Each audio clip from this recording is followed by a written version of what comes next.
코로나19 장기화 등으로 돌봄 공백 문제가 커지고 있는 가운데 교육부가 어제 초등 돌봄 교실 운영 개선 방안을 발표했습니다.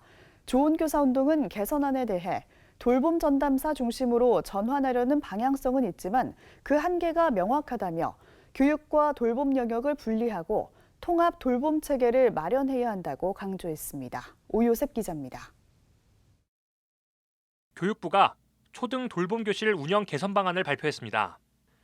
개선 방안은 초등학생에게 방과 후 교육 서비스를 제공하는 돌봄교실을 대폭 확대하고 돌봄교실 운영 시간도 기존 오후 5시에서 저녁 7시까지로 연장한다는 계획입니다. 또 지역 내 가용 공간이 있는 학교나 외부 시설을 돌봄기관으로 활용하겠다는 내용도 담겼습니다.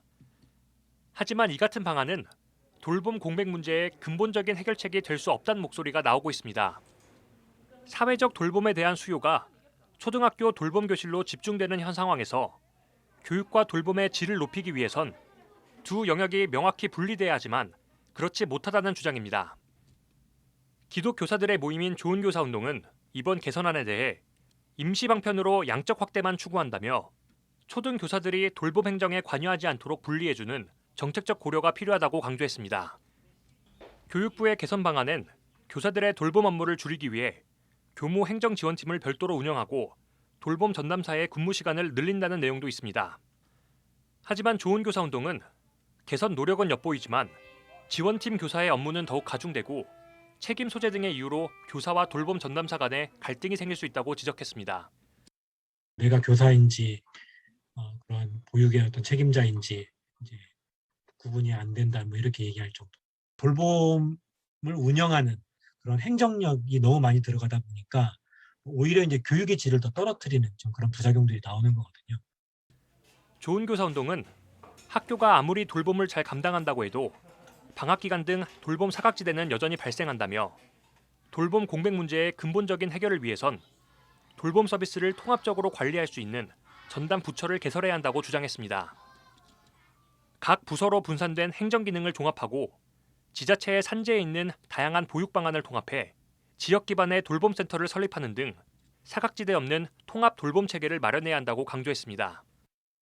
그리고 이 돌봄을 주관하는 부서도 보건복지부, 여성가족부, 또 교육부 이렇게 각각 지금 행정들이 좀 나누어져 있고 그 돌봄 관련 부서를 좀 운영하면서 학교와 협력해 나갈 때 훨씬 질 높은 돌봄 서비스가 이루어질 수 있지 않을까? 이런 아동들의 어떤 방과 후나 돌봄을 위한 그런 그 마을 커뮤니티 센터 같은 것을 늘 꼭 반드시 좀 함께 짓는 그런 정책들을 펼쳐가야 되는.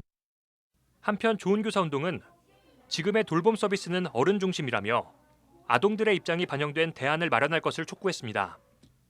특히 돌봄 교실 운영 시간을 저녁 7시까지로 확대하려는 계획은 아동의 삶을 고려하지 않은 것이라며 아동들을 10시간 이상 한 학교에 머물도록 하는 것은 인권과 교육적인 측면에서 바람직하지 못하다고 말했습니다. 사각지대 없는 사회적 돌봄을 위한 중장기적 목표와 공동의 노력이 더욱 요구되고 있습니다. CBS 뉴스 오요셉입니다.